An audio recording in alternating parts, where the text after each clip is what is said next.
Welcome, everyone, on this football Sunday. We are glad that you're spending some time with us while we have this wonderful program today for you in collaboration with some great organizations in Charlotte, Art in Action. My name is Kama Pierce, and I am from the Levine Museum of the New South.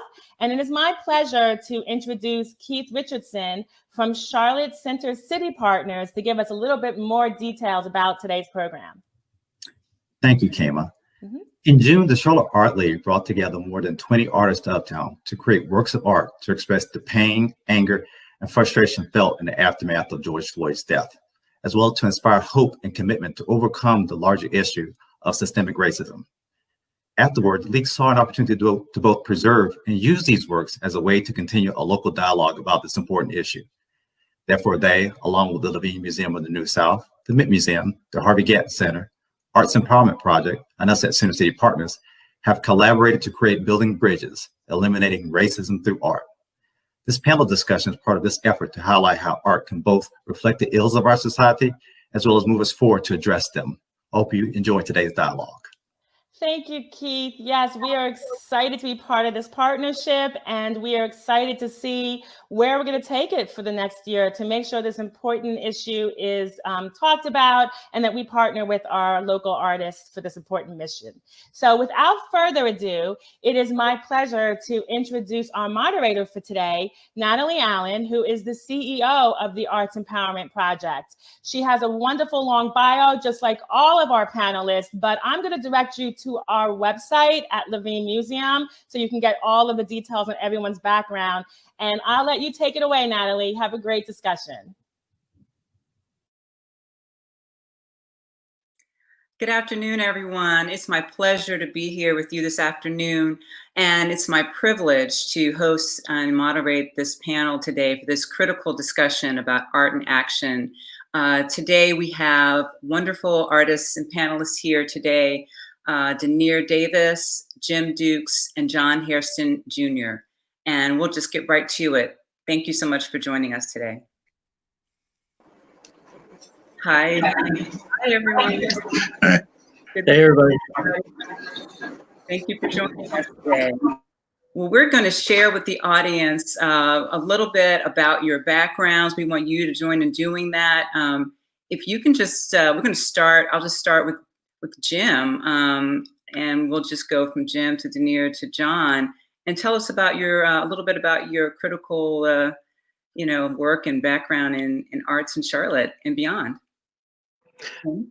Okay, so I'm Jim Dukes. I'm the executive director of Charlotte Art League, and I came to art from a weird way. I use art to heal. I discovered it after 2 blast injuries from previous life disarming bombs and clearing minefields. And so I use art as a healing process and teach healing art to others, and have been doing that for several years. So the basis of my art and photography, and love sharing that with others, and glad that I get to be here at Charlotte Art League and use our platform to let multiple voices heard and use our facility to heal as well. Thank you, Jim. And as Keith and Kama sort of introduced this whole project, we want to definitely move right to our fabulous artists, DeNeer and John. DeNeer, do you want to give a little bit about your background? I'm DeNeer Davis, born and raised in Charlotte. I'm a muralist, sneaker artist, all around artist.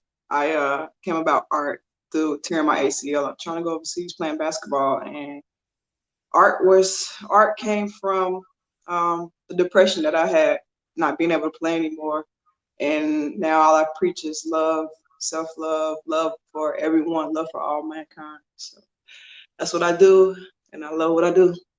That's wonderful. Well, thank you, Jim. Thank you, DeNeer. And now for John, do you want to share with us? Yeah, absolutely. My name is John Hairston Jr. I've been active in the art scene for probably, well, since I was 19. I'll be 42 next month, thank God. And it's just been a thing. I'm native Charlottean, but I've just always made art because it's what I did. Like I wasn't really good at much anything else, so I just tried to make it work, you know? And being around the scene for as long as I have, you get to see people like DeNeer growing up. You get to go to Charlotte Art League and see these things. And, you know, being so much younger, you're always on the kind of outside looking in. You're like, man, I can't wait until I get, you know, to get to be a part of this, you know, and just being a part of it for as long as I have, it's just nice to see us continue to thrive and grow in the way that we have. I'm so proud of it. So it's really cool. That's wonderful. Thank you. We appreciate you all joining us, and I want to really go back to Jim and have you talk a little bit about how this all came together and what prompted you to participate in this whole endeavor. You know, we'll move through the panel, but Jim is a central part of Charlotte Art League and putting this together. Do you want to give us a little more background, Jim, about this project? Sure. So after the protests and riots uptown in June, we have a client, Cushman and Wakefield, who we put art in their facility, and Brian is our client there, and he contacted us and said, "Hey, you know, we had paneled up our windows, and we have 80 some windows. And could you assemble a team of muralists and artists to come and paint these panels for us with messages of love, light, and hope?" And this was like on a Monday. And he said, "Could you start on Wednesday?" And I was like, "Yeah, okay, we could do that." And as soon as he said love, light, and hope, I knew exactly who I wanted. And so that was DeNeer. And because DeNeer and I have spent a lot of time together talking and getting to know each other and her perspective on life. And so Chandler Snipe is our offsite art curator, and she was the project manager on this. So we went out and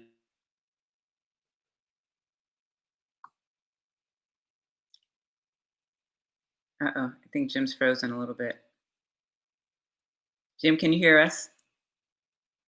so that was going on, and they didn't know that we were going to be painting the panels. So it was just a fantastic just collective of, wow, this is going to make this block an amazing message. So I guess we got gear together, and Cushman Wakefield was able to provide supplies, and DeNeer and Chandler reached out to people that they knew in the community that could help. And then at one point, I guess DeNeer, we had like 100 people just stopping by and painting and adding to the murals. We had CMS come out and paint. As well. These are some examples of some of the work that was done on the block, but we did a total of 86 panels. And yeah, it was just an opportunity for us to communicate what is important to the community and facilitate communication,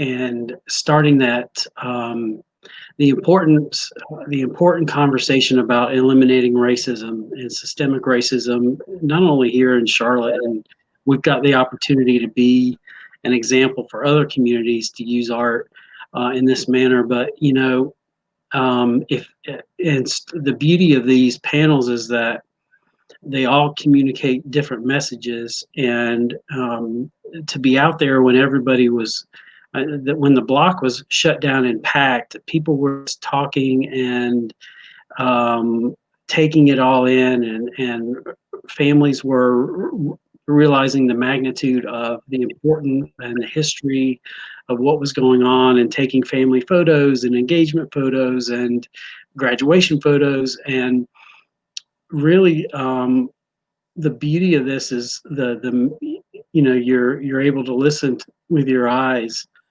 to the message and take it away. Right. Yeah. Take it away, and so that's the genesis of how this all began. Yeah. Well, these you can see are amazing pieces, and during that time, I think we all remember the stress and the anxiety and the depression, and just how devastated we were and still are in some ways as a community and a nation. So definitely want to hear from DeNeer when you got the call from Jim to do this. How did that feel? I mean, how did that feel to be able to contribute to something like this? What were your first thoughts about that?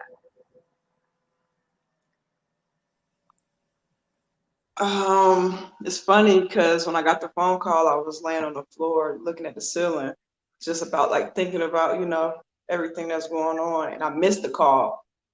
And Jim was like, call me back ASAP. So I called back. He's like, I have this opportunity, to paint on 86 panels. Would you be interested? So I was like, 86 panels, I've never done that before. I would be interested. So we have a meeting downtown, and I was just looking at the building like, I'm not going to be able to do this building by myself. Like, we walked the whole block, and I was like, there's no way, but I would do the best I can, So in the midst of all that, the Black Lives Matter was being painted on the street. So getting a phone call at the perfect time, it was all perfect timing. We all met at the central place. So I was able to gather artists from this so we could all speak our voice. So getting a phone call was perfect. Yes. I'll call it perfect timing. Yes, that can happen. It aligned perfectly. Yes, and then John, when you got the call, why did you say yes? How did you feel about it? It was very overwhelming. I just remember have that feeling of overwhelming, sort of grief. What did you think when you got the call to do this? Well, DeNeer just helped me out doing the crosswalk from earlier. So whenever I see DeNeer, it's always like, hey, we give each other like a bear hug. We catch up, and nothing's changed but the weather with me and DeNeer. So like, when DeNeer told me that she was going to be working on the boards the following day after we finished the BLM crosswalk or the road, I mean, of course I'm going to go ahead and do it, because so often there are people that talk about change and wanting something to happen and wanting for someone to use their art for good, but they never put the rubber to the road as far as that's concerned. So if DeNeer's making an effort, then of course I'm going to go ahead and support and be out there and do the exact same thing alongside of her, because again, this is somebody I've been following for forever. And I can always, you can always say like, oh, that's looking good, or oh, that looks really cool on social media. But then like, to actually show up, that's something else completely different. You have to be able to show up with action. I think we're all kind of going through the exact same kind of anxiety, the exact same kind of funk from being locked in the house for a couple months. So naturally, like if I can get out the house and go ahead and paint something too, and then like kind of hang out with a friend of mine while we're all supposed to be social distancing anyway, of course I'm going to go ahead and do it. So that was pretty much a no-brainer as far as like working with DeNeer on a project, because I don't think we really, with the exception of the previous day, ever worked on anything from before. And wanting to make it more of a habit, then why would I not show up? You know what I mean? So Right. Thank you for that, John and DeNeer and Jim. That's a great segue to our next question. And so we want to see the actual art that the artists have done, and we're going to talk about DeNeer and John's pieces. We'll have ladies first. Let's look at your piece, DeNeer. Can you walk us through your inspiration? And you talked a little bit about your mindset, but what was, when you did this, what was your inspiration for this piece? It's beautiful. So the first day when we got like the 200 people to come out, I got to feel the community, and people, not were they calm, but their energy was more in a sense like we want change, So I didn't actually paint this piece I didn't start this piece until the following day. So what I gathered is I was like, people need to see love, that we're like one, right? So I got inspired and I had a sketch, but it wasn't this. So I started painting, and people, as they gathered, their wanting for just to be, you know, be around something that was positive. I could feel it, to be around something that just like everything that's happened up until now needs to stop. So I just started going. I literally started going in my mind and filling out the people that surrounded me, because it was a lot of people on that one block at one time. And as they circled, I could hear and feel like the cries from wanting to just be, you know, and I could feel, like, I literally could feel all these people. So I just started painting what I felt and painting them and uplift. I wanted to uplift everyone that walked past and just spread the amount of love that I have inside for my brothers and my sisters on this panel. So that was my inspiration, was the people that were around me. Thank you. It's gorgeous. I love it. And we're going to hear from John. Let's look at John's piece next, coming up. And John, you can share a little bit about your inspiration for this piece. What does this mean to you? Well, for me, like I was overwhelmed by the outpour. And it's like, you know, there's not really an awful lot that I could kind of say that the people around me weren't already saying. I have a bunch of different characters and figures in my paintings that I always reincorporate over and over and over again. And I could, you know, say what a lot of the other people were saying, or try to speak for them or let them speak. I just wanted to let them know that I was there with them. A lot of times, like, I work with children in my artwork just because that's the main primary point of focus is the kids and what they see. You know, like I always think about hoping to set some kind of good example, leave a good example, and let us not lose sight of like what's most important. Like, we're here, this is our time, but our time is short, and we have to leave something behind for the generation after us. So that's why I work with a lot of children in my artwork, but I also think about that as far as like what I was painting, and it's like I just couldn't, it was like I almost couldn't think of anything, but I wanted you to know that I was with you, and that was what I did. And that's what it was. So just let the people speak, and like just let you know that I'm here with you, alongside of you, working with you, you know? Right. It's beautiful. I love Thank you. it. It's gorgeous. Well, thank you for sharing that. And I'll ask you, the follow-up question, which is, art has always been at the forefront on social issues and change and regret, and really reflects the environment. Why do you think it's so important to connect art to issues that we see, Black Lives Matter, art in action? Why do you feel it's so important to connect art politics, and how do you think your work is perceived once you put it out there? Do you think you are being perceived the way you set out to be perceived? Art. It's a thing where being an artist of color, being a Black male artist, a lot of times I'm super extra cautious about how things are interpreted or how they can potentially be misinterpreted. That's just a thing where, a lot of us still tend to play with respectability politics. A lot of us still tend to play with, just the way that we're seen. So whenever I come out, I try to be deliberate with whatever messages I try to convey. Art and political change, social movements is different from, talking, is different from reading, is different from music, because all those things require a lot more time. Visual art is one of the few things that we can go ahead and do where we don't have to speak a word, but our imagery speaks in volumes.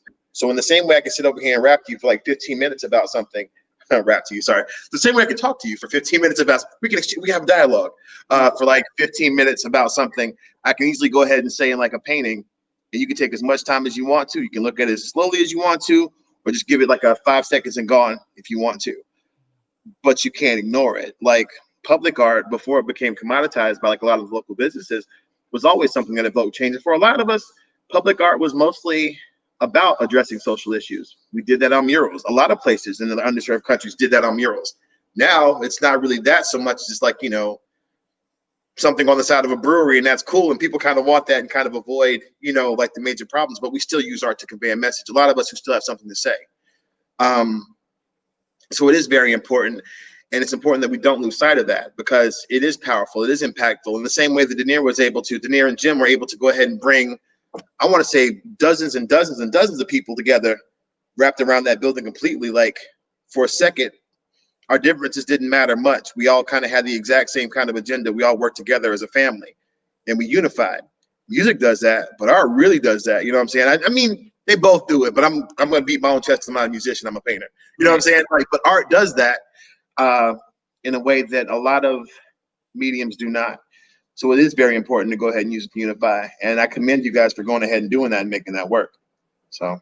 Right. Well, thank you, John. What do you think, DeNeer? You mentioned having love, be that motivator for you to sort of express that and wanting other people to perceive that. What do you think about art and politics and that sort of, coming together, and whether what you're putting out there is what people want to perceive? So from my point of view, love is the language. Mm-hmm. So when it comes to politics, it's still love. Like the love speaks over everything. Mm-hmm. And that's the message I'm gonna continue to convey until I no longer have breath in my body. It's love across the board. So when I step out, that's what it is. And we spread these messages because we need I spread these messages because we need each other. So even if it's down to politics, even if it's down to whatever you want to list under all of that, is love. At the end of the day, it all goes back to love. It's just love. Thank you. Jim, I want to add to that about the intersection of being perceived and art in the political world. Oh man, I think that we've got I think art is the perfect way for us now to start getting messages across and exposing, especially on a big scale like this. And we're going to continue to do it on a big scale like this. That's why we started building bridges, and this program is to continue this year after year, because people of all races need to hear the messages and the struggles that people have, and then also receive the messages of love. We can't always have we have to have the hope mixed in with the communication, mixed in with I'm angry, mixed in with, with all of that. We've got to have this opportunity to sit down and communicate. And I know as we've been working on this project since June, I know Eric from Levine's said, yeah, this is a little bit too kumbaya, and there's a lot of people out there that want feel like the message needs to be, we're eliminating racism through art, which is what the goal of this program is. And but I think me being around for a long time and seeing extreme violence in other countries that I've been in, and I don't want that here. And I think that we have some people that are angry and need to vent that energy out, but then at the end of the day, I think that message gets lost. And we've got to have another alternative way to be able to bring people together to talk and to solve problems. And I think that this is the start of a way to do that through large scale art programs. And frankly, the issues that we have with racism center around generations of trauma. And we've got to admit it and address it and heal it. And all colors have to be able to sit down and have discussions about that. And as I teach with healing art and dealing with PTSD and my PTSD and people with combat issues and seeing the effectiveness that art has in opening up the door to communication, we're just talking about doing this on a grander scale. and being able to get John and DeNeer and all these other artists out there to put these ideas out, and have these conversation starters going is the way to do it. And we can, and all of our other partner organizations that are developing programs for the next year, it's critical for us to, okay, yep, we're mad, we're angry, we need change. Okay, how are you going to do that?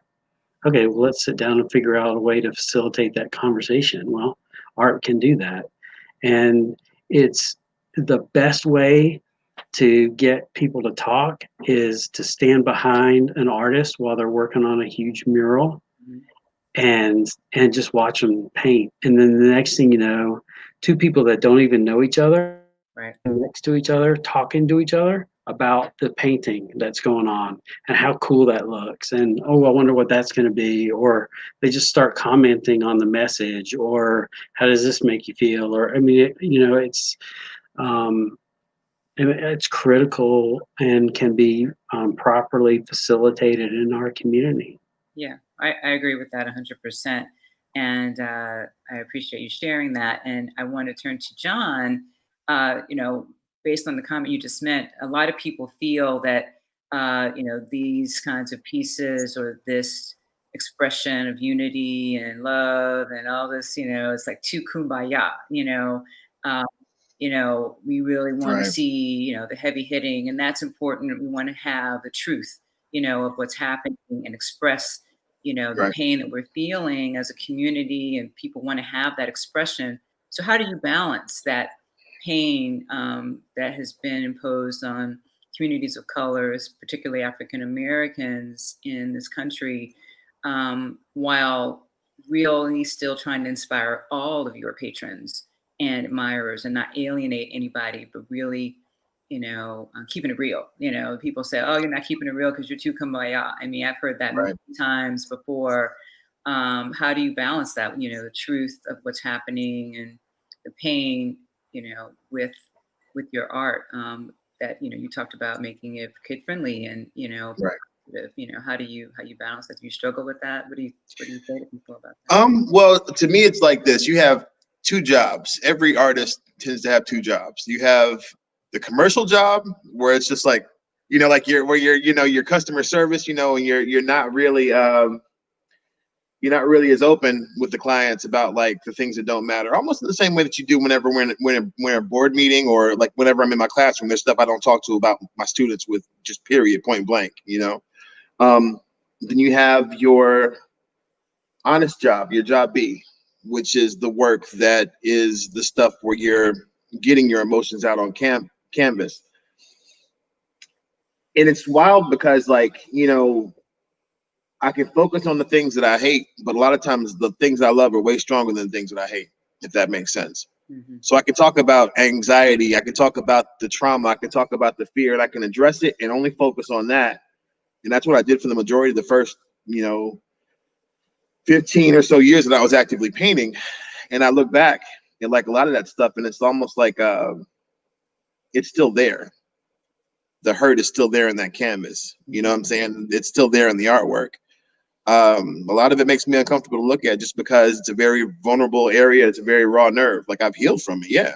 Mm-hmm. But I find that for me, to focus on the things that I love more tends to make more powerful artwork. I think that whenever it comes to working with clients not quite understanding exactly where it is I'm coming from with certain things, that's okay, because my artwork, my honest work, isn't for everybody.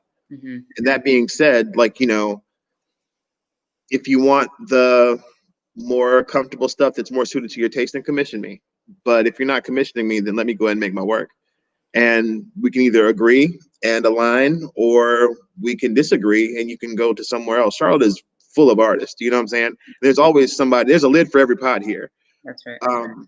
So I would much rather be honest and be able to sleep with myself at night, knowing that while I had the time and the life energy to go ahead and focus on the canvas and say what I wanted to say, that I did that, than sit in fear of losing a potential client or some potential money on account of me saying something and speaking my truth and offending someone else. I don't want to have to work with anybody if I cannot be honest, if I don't have the liberty to be honest with someone. Now, granted, I can fake it like all day, and for some jobs I do, but at a current time like this, like I would much rather just not have your business. You know, if I have to kind of bite my tongue when it comes to doing other things within my community to make people feel better about what's currently going on or to help them see something within themselves. Does that make sense? Yes, thank you for sharing that. It makes perfect sense. I definitely applaud that, that viewpoint. DeNeer, do you want to step in on that? Do you find it difficult to balance at all, or do you?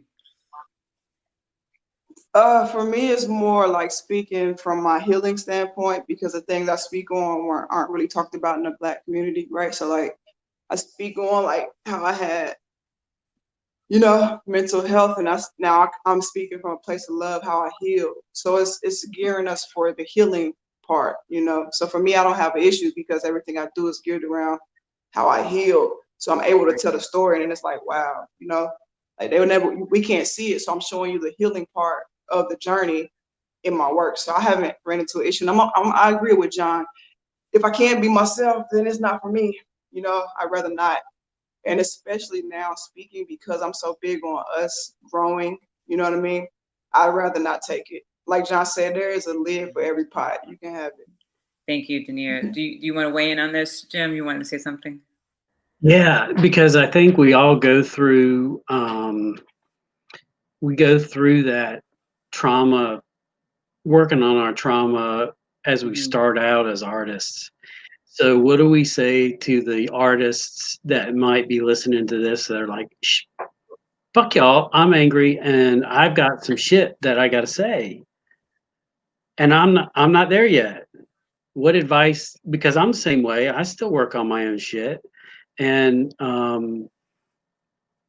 there is that section of artists that are still out there that are angry, right? And they have a place, and and so so what advice we're talking about? Okay, we're still angry-ish, but we've moved past that into a healing part. Do we say, hang on, wait, get it out? It'll come, it'll work, you know, time will heal it a little bit. You know, what advice do we have for the young artist that's working on that? Right. Go ahead, John. And yeah, I keep it real. Thank you. Yeah, keep it real. Well, then what I'll go ahead and say is keep doing it. Do it. I feel like you should totally get your work out, get your yayas out. The thing about that is, like, the thing about art and artists is that we have to follow rules everywhere else in our own personal lives, in our own world, on paper, on canvas, in sculpted media, like what have you, digital, whatever. It's our one opportunity to be free and say and feel how we want to. So I'm never going to be the person to tell you what to do or how to feel.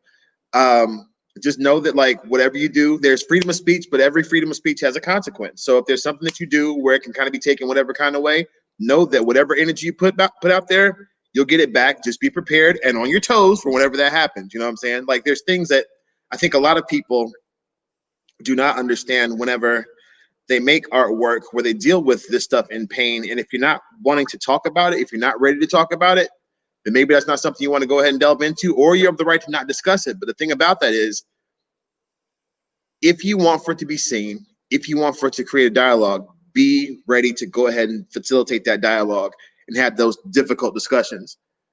I can't just say F the police pretty much and like let that be kind of whatever it is. Cause like, I mean, there's reasons for everyone to feel like whatever way they want to feel, but be prepared to explain yourself. Not everybody's going to go ahead and get it. And the thing about artists, most of the time, are when we create, a lot of times we think they were like Moses and we come down from the mountaintop and we got these two slabs. I think it was Moses. I might be wrong. It's Sunday.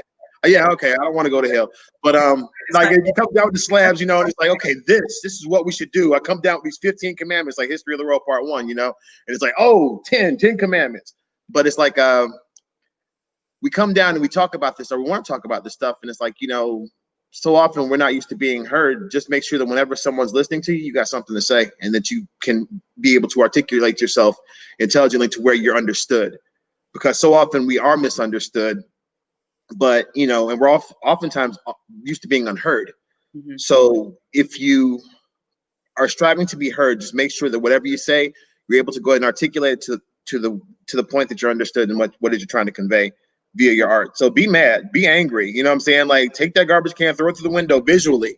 You know what I'm saying? Like, do the right thing visually. But you know, do it. I'm not gonna ever censor anybody. Like, get it all out there, you know?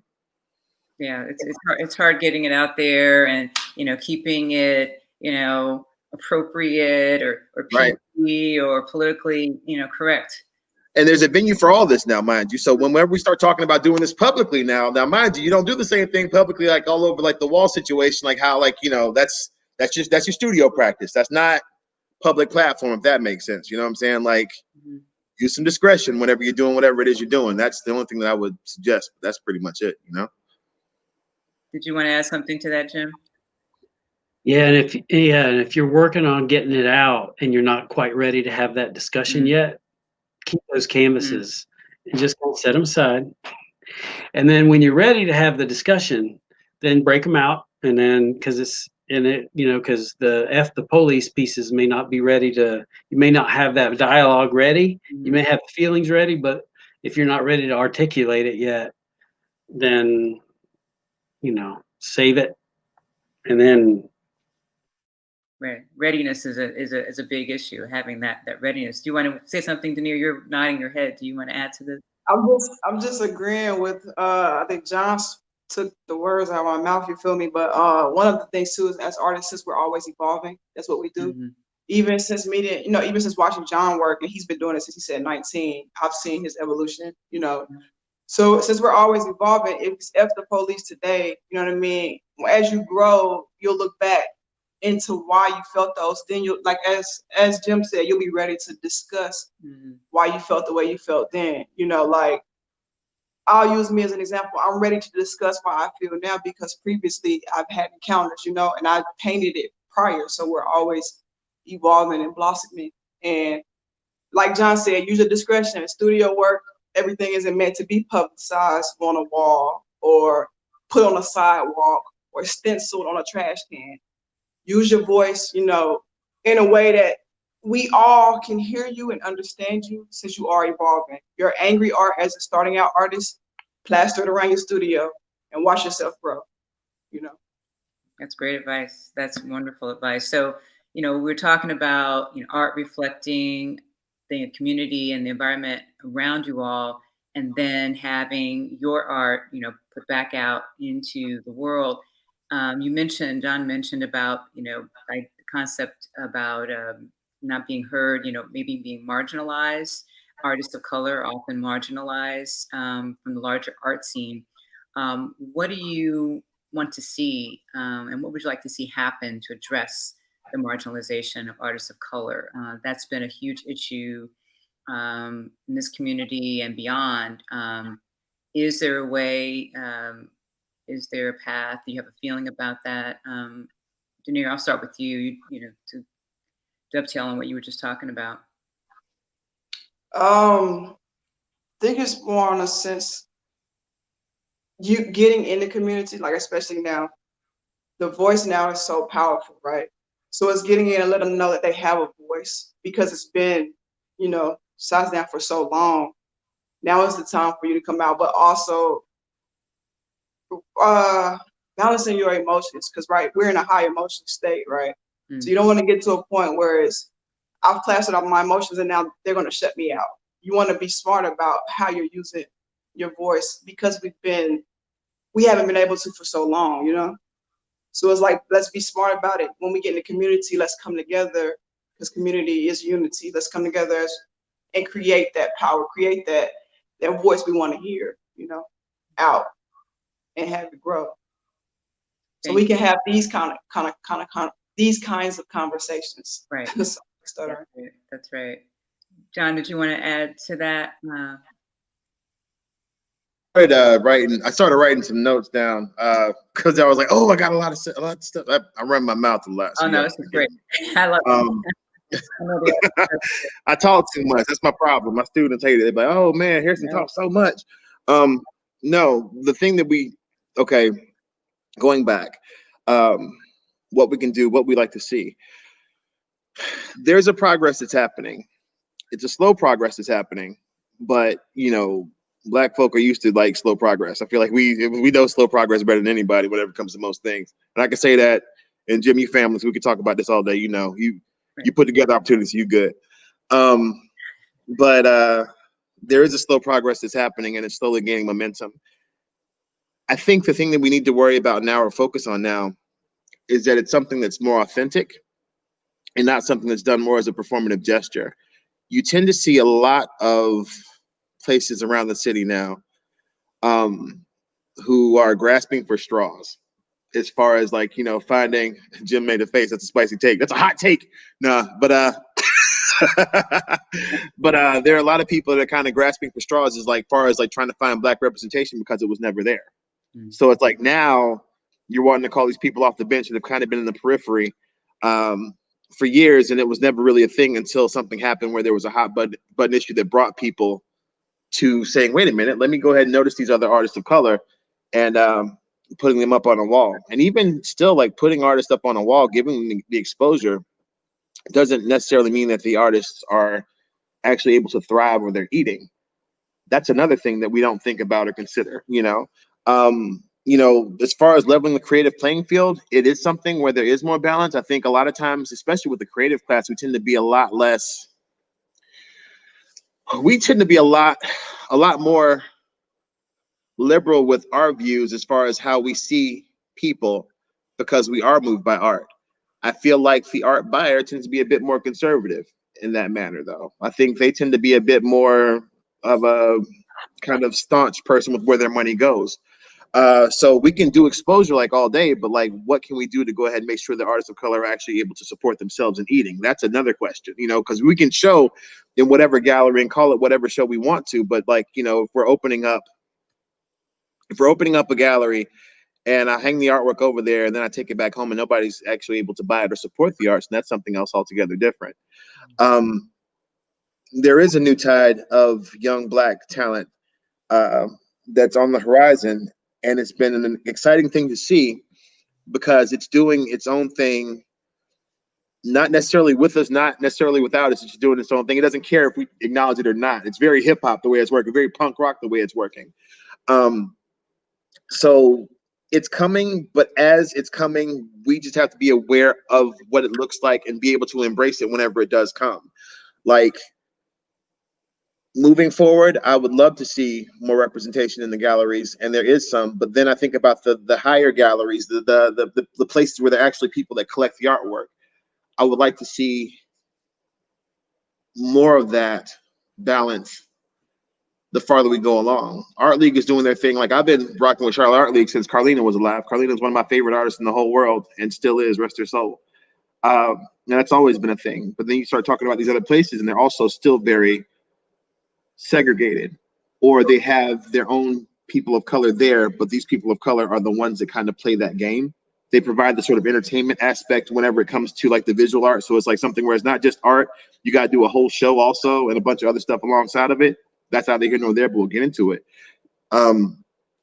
So there is a change that's coming, but it's just something where it's like the upper echelon galleries probably could do a bit more as far as representation goes, where it's something that's an actual genuine thing made and put in place by people who actually know the art enough to be able to go ahead and talk about it, and not just hire a Black artist because it's a Black face and this is currently in vogue and sexy to go ahead and do it. Does that make sense? I gave a long answer and I apologize. I'm sorry, y'all at home watching this. I really apologize. That's perfect. That's perfect. I'm gonna let Jim jump in there. Thank you, John.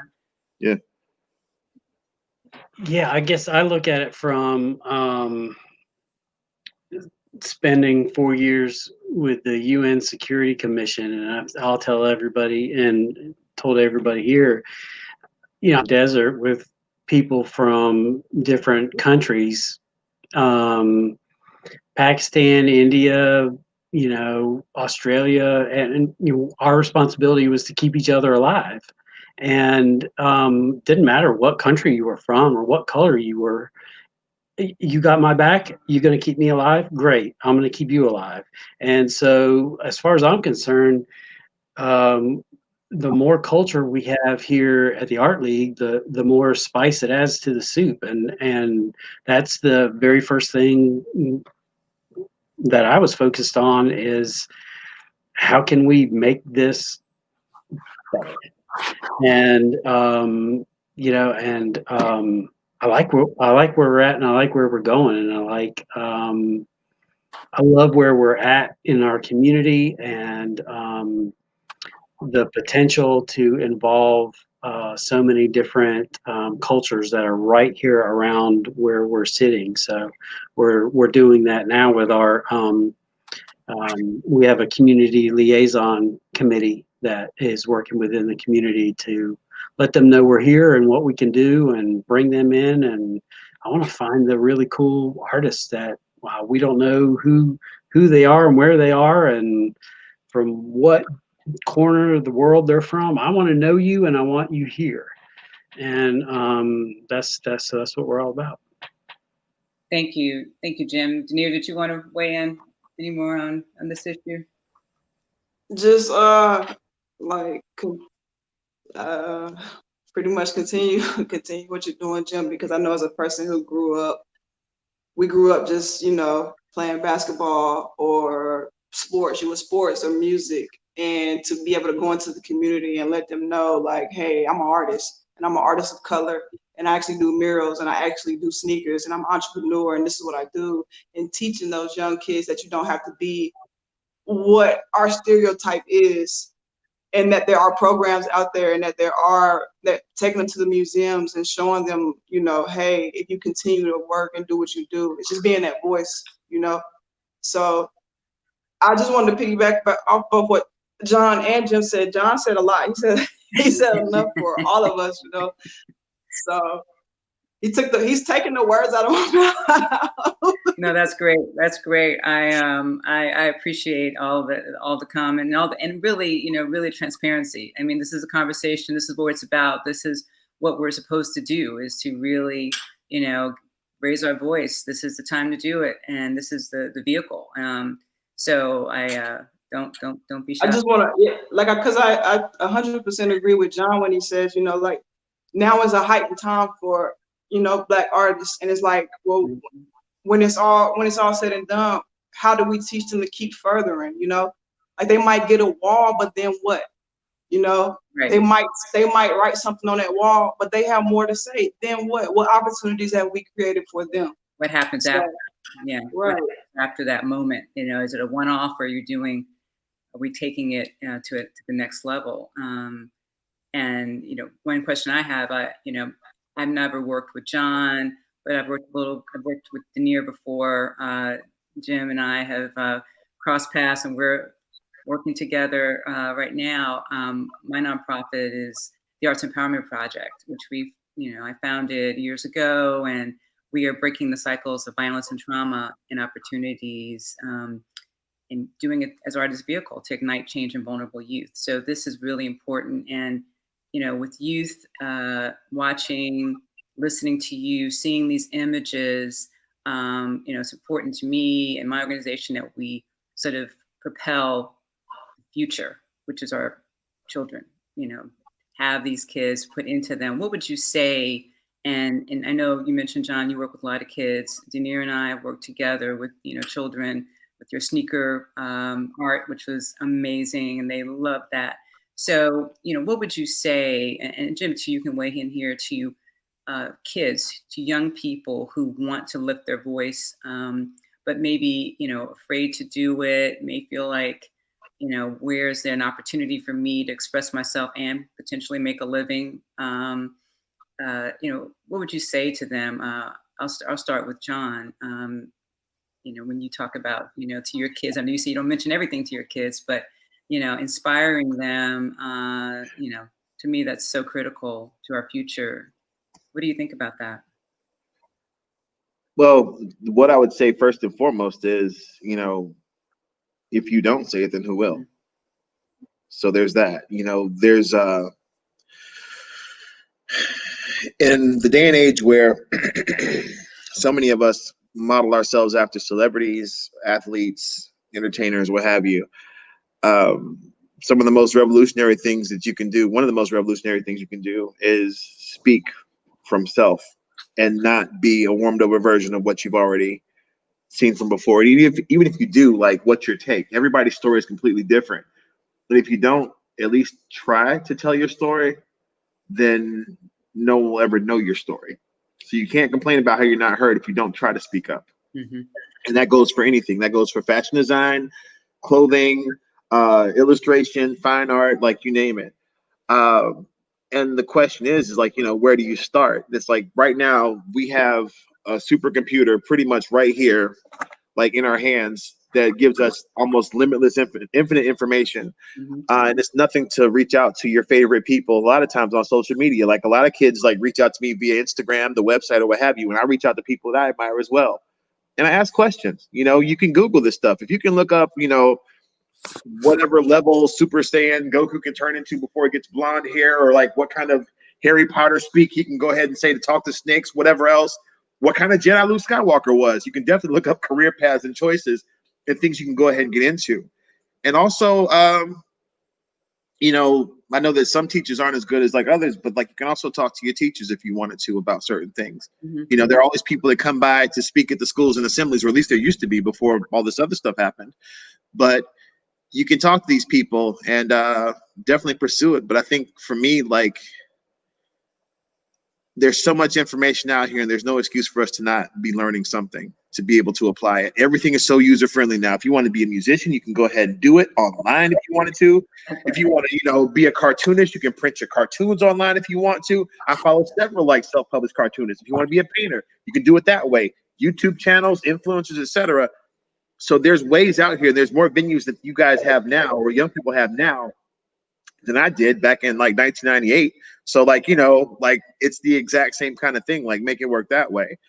So yeah, the information and the resources are out there, and reach out. And hell, if you can't reach out to nobody else, reach out to me. You know what I'm saying? Like, let me talk to you, that kind of thing. So I can't, you know what I'm saying? Like, I can't tell, like, I can't say what these people will do, but if you reach out to me, maybe I don't have the answer. We can find it, and I think that's on a lot of us as creatives to go ahead and be this person for a lot of people. The power of community is like, it's super powerful, the power of community. Yeah. So I think that as creatives, it's for us to go ahead and be able to also be these people as well. So holler at me, I guess is what I would tell you in short, Will do. Thank you. No DeNeer, problem. you want to weigh in on that? About kids inspiring the future? Oh, wait, repeat the question. I thought we were going. Doing what you've done. I've seen you do with kids and in the community, my organization specifically. You're talking about inspiring kids if they have any aspirations to be artists or muralists. How can they be inspired to keep going and to have their voice and lift their voice to express themselves and do this. To piggyback on John, just reach out. Like, I find myself writing people, just like prime example yesterday, I wrote someone, how do you seal your cleats? Simple. They answer me, they don't. It's what, I'm gonna keep researching. Mm-hmm. Or it's I inspire them by just being truth, being honest. Don't lie to the youth, speak your truth. Mm-hmm. This is what I did. This is the steps, stumble blocks I took. I'm honest, I'm very transparent. I actually speak my mind, even it could be 8 years old, because in my mind, I'm like, they get it. You might not think they get it, but they get it. They do. And I'm just being truthful. It inspires them, letting them know that you might not get every job you want, but you'll get, when you get after your first huge job, if you get it, you know what I mean? You'll get more. You'll keep getting more and keep getting more. Just be honest. Just be truthful and honest. That's my inspiration for them. Just living your truth. Like, that's how you get your story heard. That's how you get your voice heard. It's just being you and your truth.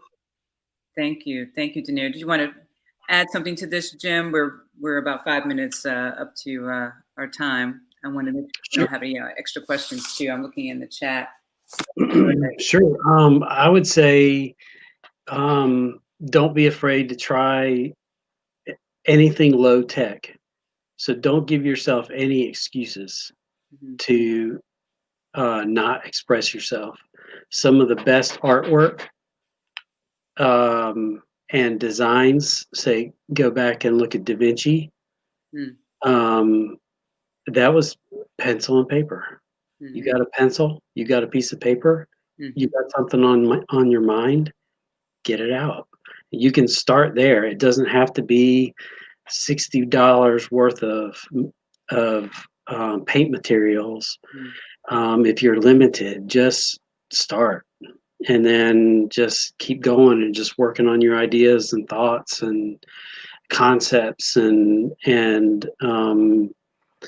talk to people that are in the business, talk to me, talk to this community. If I don't have the answer, I'll link you up with somebody that does. Come here. We've got 50 artists sitting here in studios that do creative different things. Come see what they do, Right. and get inspired. Yeah.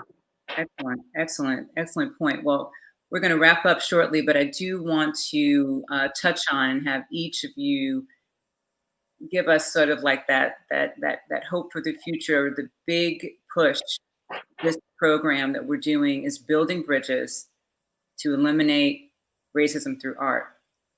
Maybe just a 30 to 45-second word or feeling about, do you think we can do this? So, what does that look like to you? And do you have hope that art can help with eliminating racism? That's what we're here to talk about.